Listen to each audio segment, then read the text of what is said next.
سبەی ئێوارە ئەردۆغان دوای 12 ساڵ دێتە هەولێر. چاوەڕێ دەکرێتدا کۆبوونەوەکەیدا لەگەڵ سەرۆکی هەرێم و سەرۆکی حکوومەت و سەرۆکی پارتی باسی چی بکرێت. ئەم کاتەتان باش، مانشێتی ستاندەرتان پێشکەش دەکەن. ڕەجەب تەیب ئەردۆغان سەرۆکی کۆماری تورکیا بەیانی بە سەردانێکی یەکڕۆژە دەگاتە بەغدا و دواتریش بۆ هەولێر. سەردانەکە دوای 12 ساڵ لا کۆتا سەردانی ناوبراو دێت بۆ بەغزا و هەولێر. بڕیارە ئەردۆغان سەردانەکەی بە یاوەری 8 وەزیری وڵاتەکەی ئەنجام بدات. بەیانەکەی لا بەغدا دەبێت و دواتر بە فڕۆکێکی تایبەت لا کاتژمێر 6 ئێوارە لەگەنا هەولێر و بۆ ماوەی 3 کاتژمێر و 30 خولەک بە هەولێر دەمێننەوە. برارە لا کاتژمێر 9:30 خولەکی شەو دوای ئەنجامدانی کۆبوونەوەکان بگەڕێنەوە تورکیا. لە ماوەی هاتنی بۆ هەولێر تەنها بنەماڵەی بارزانی دەبین.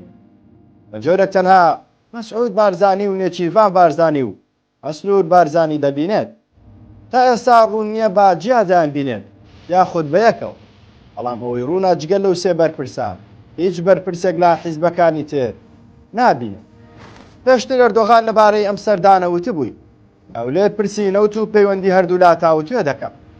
چاوەڕێ دەکرێت ناوبراو لەگەڵ بەرپرسانی بنەماڵەی بارزانی پرسی گرێ بەستی 50 ساڵەی نەوت و شەڕی گەریلا و پشتیوانی ئەو حیزبە تاوتوێ بکەن. هاتنەکان ناڕەزایەتی ناوخۆی هەرێمی کوردستانی بە دوای خۆی داهێنا.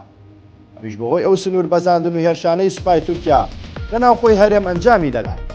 بە جۆرێک لە سەرەتای ئەم ساڵەوە تا ئێستا سوپای تورکیا 150 هێرشی بۆ ناوچە جیاجاکانی هەرێم ئەنجام داوە. جگە لە زەرەر و زیانی زۆری مادی 6 هاوڵاتی مەدەنی گیانیان لەدەستدا و چەندین برینداریشی لێکەوتۆتەوە. هەرشاد بن.